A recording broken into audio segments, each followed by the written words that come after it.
BMW is starting the rollout of the next generation 1 Series with a 5-door model of the popular compact. It's available in 2 versions, Sport and Urban. The first generation of the 1 Series was introduced in 2004, and BMW's smallest car quickly established itself as an important pillar in the company's lineup. BMW executives are pleased with the car's success. The 1 Series significantly expanded BMW's product range at the lower end of the market, and it was a very successful vehicle. We've already sold 1.1 million of these cars, and when we look at who bought them, about 70% were first-time BMW buyers. So we attracted more than 700,000 new customers to the BMW brand. Its second-generation 1 Series boasts a new front end, new headlights and, a first for BMW, turn signals incorporated into the side mirrors.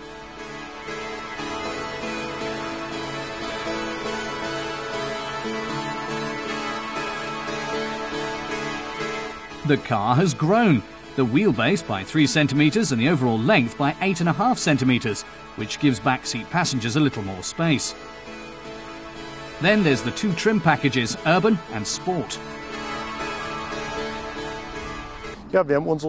We looked at who buys these cars, and we have a lot of younger customers with modern lifestyles, so we came up with something that fits their needs and enables them to pick additional individual touches from within the trim package. With the Urban package, for instance, we've used white accents on many of the exterior features. Even the wheels can be ordered in white. And on the inside, there's a lot of high-gloss white in the interior trim and the seats. The Sport package works more with black detailing on the exterior and red accents on the interior. And all these things are done with an exquisite attention to detail and enable the customer to individualize the car according to their tastes.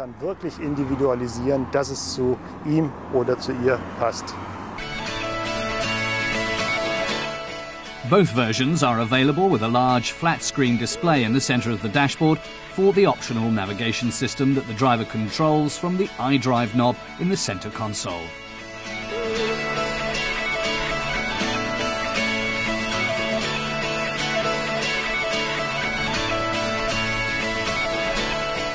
The steering wheel and seats are also accented with red details and stitching.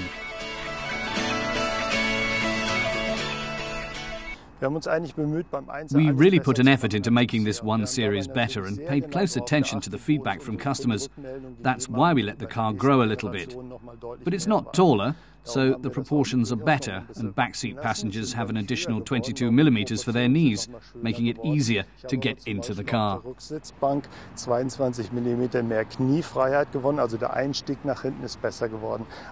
We've also introduced a lot of innovations that you usually only find in more upmarket vehicles. But we're BMW, and we offer these things in this series too. One example is the lane change alert. And all the engines come with turbochargers. There are a lot of things we've introduced.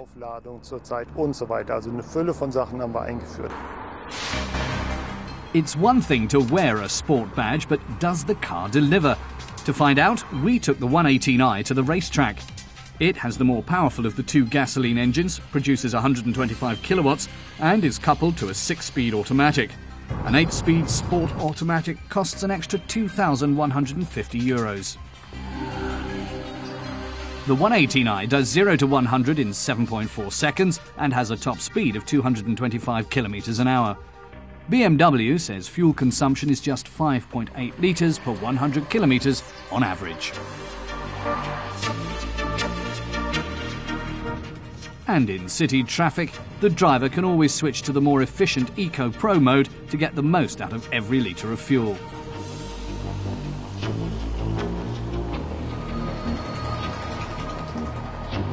BMW expects the car to sell especially well in Europe, including Germany, where prices for the new 1 Series start at €23,850.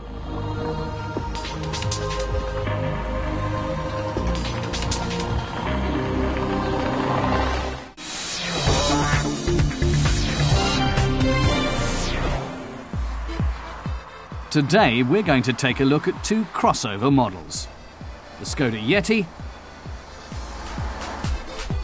and the Nissan Juke. Although they cater to the same market niche, they're completely different vehicles. Today, our tester, Mathis Kurat, gets behind the wheel of both cars.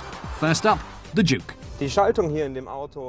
Mathis says the distance between the gears is short, which makes for quick gear changes, and the steering is very responsive.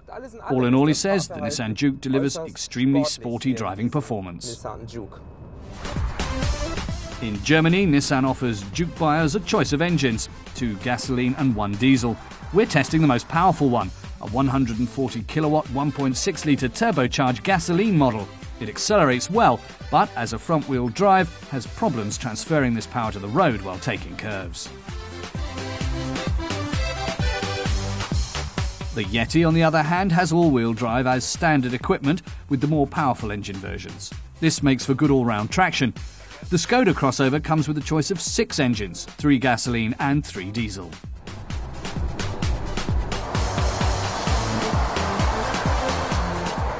Mathis likes the Skoda's steering, which he finds taut but not so responsive that you start veering to the left or right if you tap the steering wheel a bit too firmly.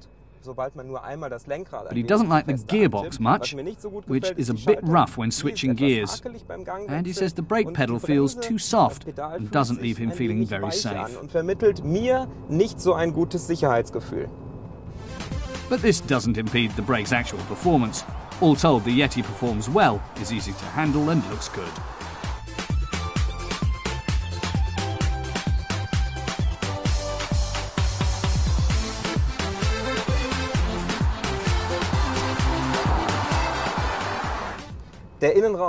While there's nothing very original about the Yeti's interior, Mathis says the workmanship is top quality, as you'd expect from the VW group.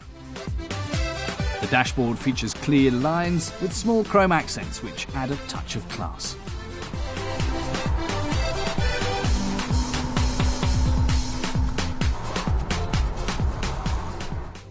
Our tester is impressed by the Yeti's straight window lines which make for good visibility out the back.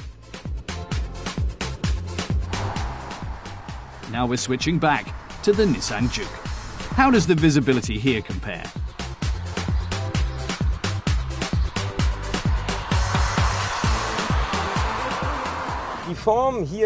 Mathis says the Juke's shape means it has a poorer view out the back. The vehicle's rising window line and its relatively flat rear window mean he can't see as well when backing up or in his blind spot during highway driving.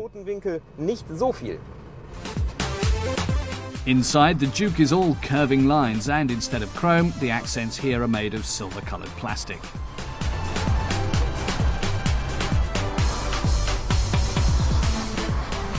The Juke's design is very sporty, our tester says, but you notice that the materials aren't of the same quality as they are in the Yeti.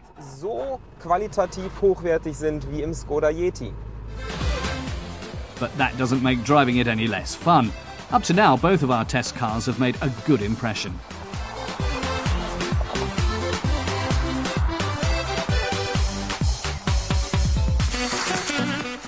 Outside, the Juke's designers have followed the same concept as inside.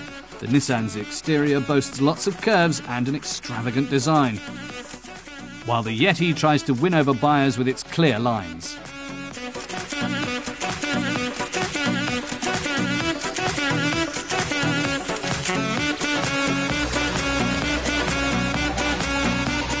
Both vehicles feature large, round fog lights.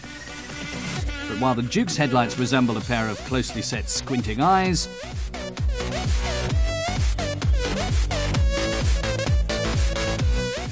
the Yeti opts for a more conservative look.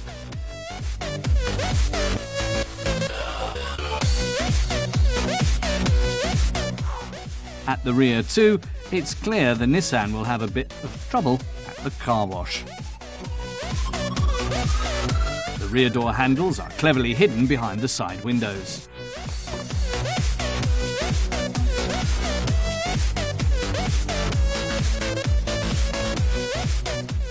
The Skoda's designers haven't come up with anything as attention-getting.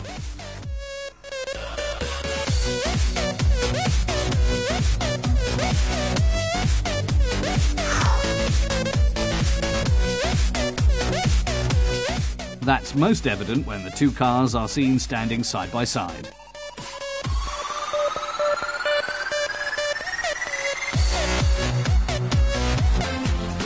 But enough about looks. Now it's time to see how practical these compact crossover models really are. We're off to the supermarket to see how much we can fit in the trunk.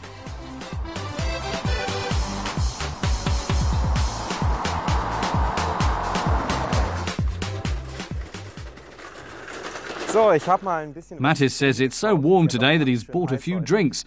Now he's got to see if he can get them in the cars. This looks a bit small, he says, but let's give it a try. The first 3 crates go in easily, but then he says it's the 4th one that likely won't fit, but he'll try. No.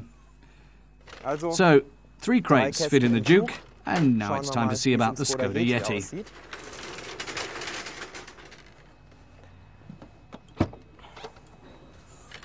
Mattis notes that its trunk looks bigger and that opening this flap allows him to expand the cargo volume. But he won't need this for the crates of water. Quickly, he packs them into the Skoda's trunk. 5 crates fit in here easily, he notes, giving the Yeti an edge when it comes to cargo space. Our test results are also reflected in the cargo room volumes provided by the manufacturers.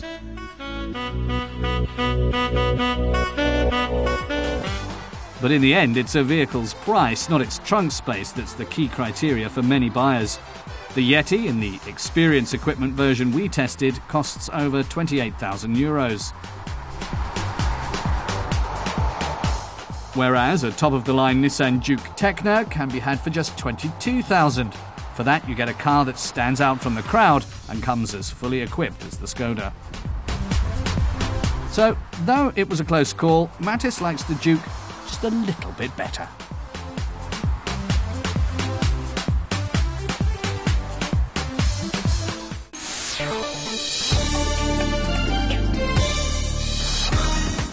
Chevrolet is adding a fastback version of its successful Cruze compact in a bid to win over new customers.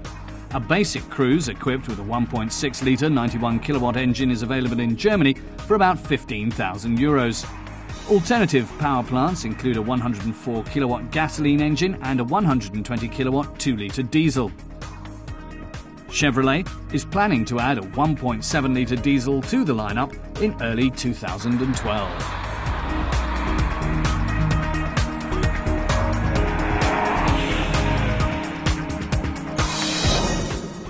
Opel presents its 2012 Insignia. For even more elegance, it's available with a purple-blue paint job and new leather interior. Under the hood, a 1.4-litre turbocharged gasoline engine replaces the old, normally aspirated 1.8-litre model. The new EcoFlex engine is just as powerful but needs just 5.7 litres of premium for 100 kilometres. That's 2 litres less than the old engine. The Insignia is also available with lane change alert and traffic sign recognition, as well as the new collision warning system.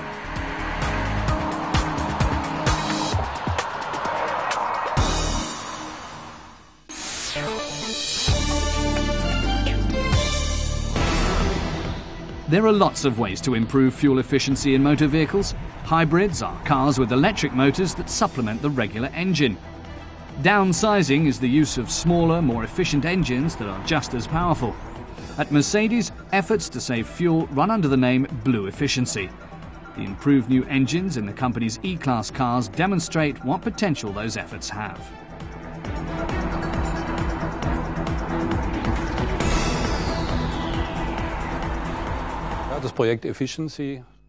Peter Schmidt of Daimler says the goal of BlueEfficiency is to make Mercedes cars more efficient.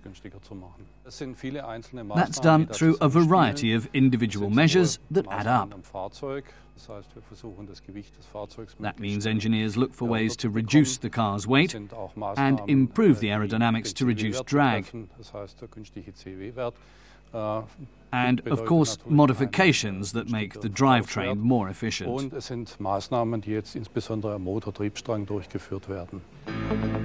Automatic ventilator louvre, for instance, adjust the amount of air entering the engine compartment.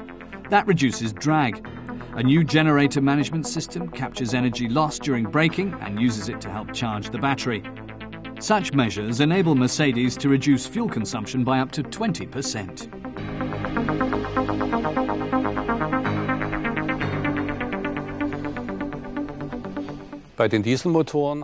This year, Mercedes made its 7G-tronic automatic transmission and an automatic start-stop function available with diesel engines as either standard equipment or an option. Peter Schmidt explains that, combined with modifications in the engines, this enables the car to achieve average fuel use of 4.9 litres per 100 kilometres and CO2 emissions of just 129 grams per kilometre. That's the best in its class. Those figures were achieved by Mercedes E220 CDI BlueEfficiency with an automatic transmission. With the four-cylinder diesel engines, fuel efficiency has been improved by optimizing engine oil pressure and using a turbocharger with self-adjusting valve seals.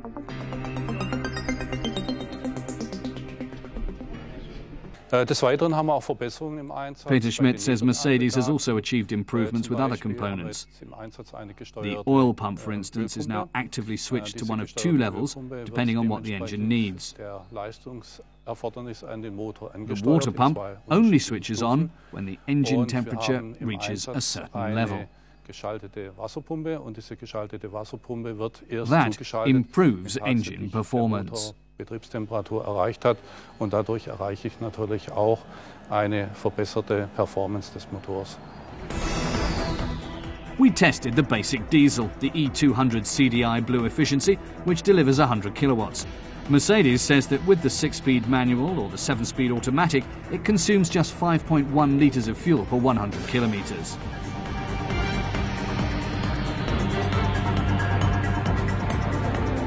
Still greater savings are possible. Mercedes engineers are constantly looking for new ways to further reduce fuel consumption.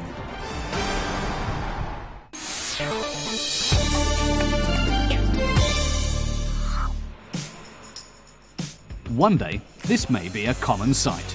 Cars filling up at the plug instead of the pump, like this Audi A1 Etron. After a quick 30-minute recharge, it's off to the Silvretta e-Auto Rally. The A1 Etron was designed for urban driving, but we're keen to see how it tackles the Austrian Alps.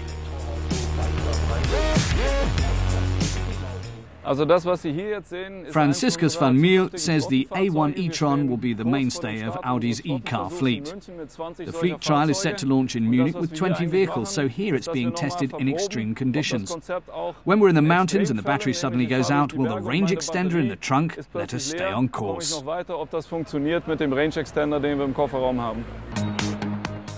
To keep drivers from being stranded by an empty battery, the A1 Etron also comes equipped with a combustion engine.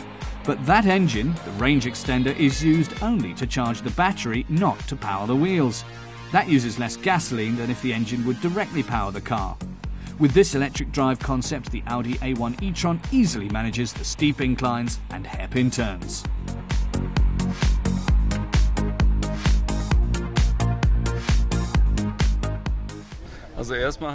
Franciscus says it was a glorious drive with fabulous scenery and weather. It's too bad they had a job to do and had to keep an eye on the displays and navigation. But he's happy with the results. The electric driving and recharging was so smooth they barely noticed it.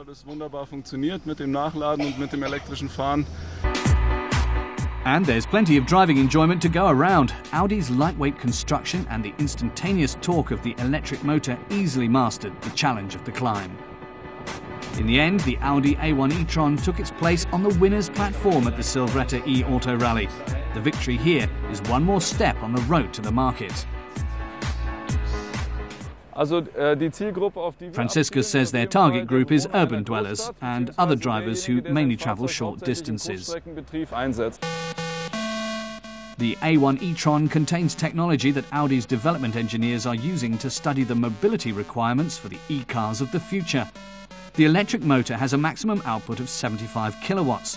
The lithium-ion battery can be completely charged in a 30-minute quick charge or in less than 3 hours during a standard charge, providing a range of 50 kilometers.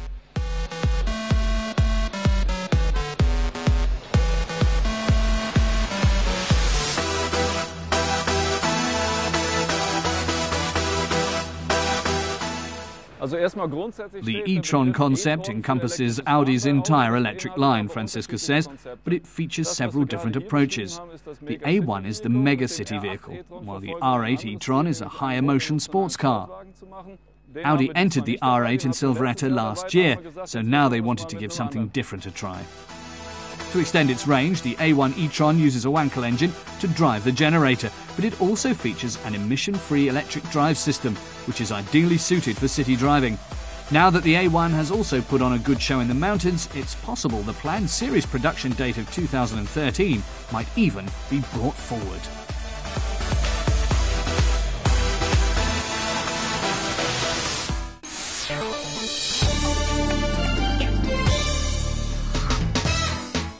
The Caravan Salon in Dusseldorf is celebrating its 50th anniversary, with 570 exhibitors and over 1,800 vehicles on display.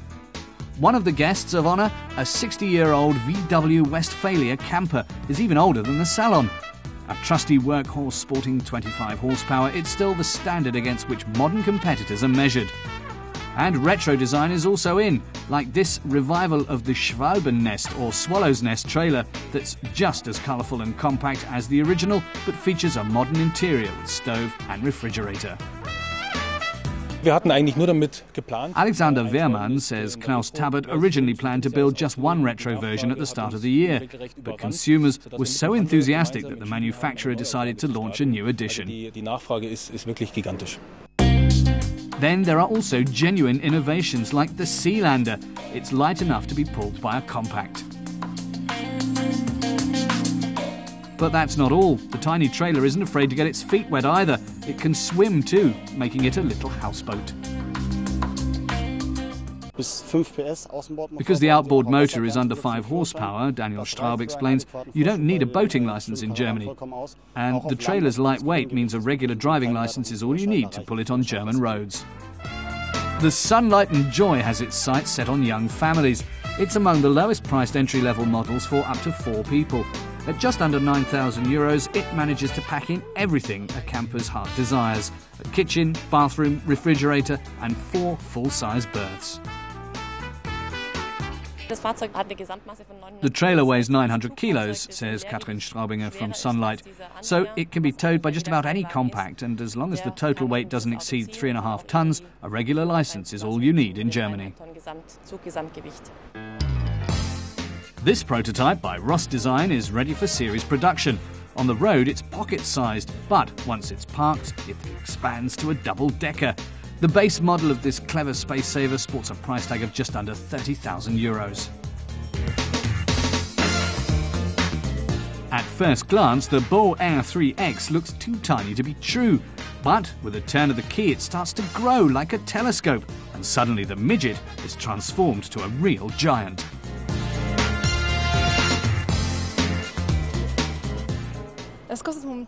Maria Hoffmann says right now it sells for €25,000 including tax, but once it goes into series production, the price is sure to go down. And in the luxury class, there's the Euromobile, which will set you back just under €135,000. An oasis of opulence. It even includes an onboard spa with an infrared cabin featuring lava sand technology. And there's still plenty of room for nostalgia, because the Caravan Salon Trade Fair also includes a special vintage exhibition for a journey into the past that's not to be missed. This 1965 model Tabbert Sovereign 635 was the height of luxury in its day. With 4 separate rooms, it has space for a seating and sleeping combination, a bathroom and a shower, and a kitchen. The living room has a small bar and room to bask in memories of days gone by. Caravanning is booming. A niche market in the 1960s and 70s, it's now won many fans. Helmut Winkler, director of the Caravan Salon, points out that as long as travellers enjoy independence and experiencing nature firsthand, caravans are sure to stay in fashion. Even the trusty classics aren't nearly ready for the scrap heap, like this 57-year-old Isetta with its cosy pint-sized hotel on wheels.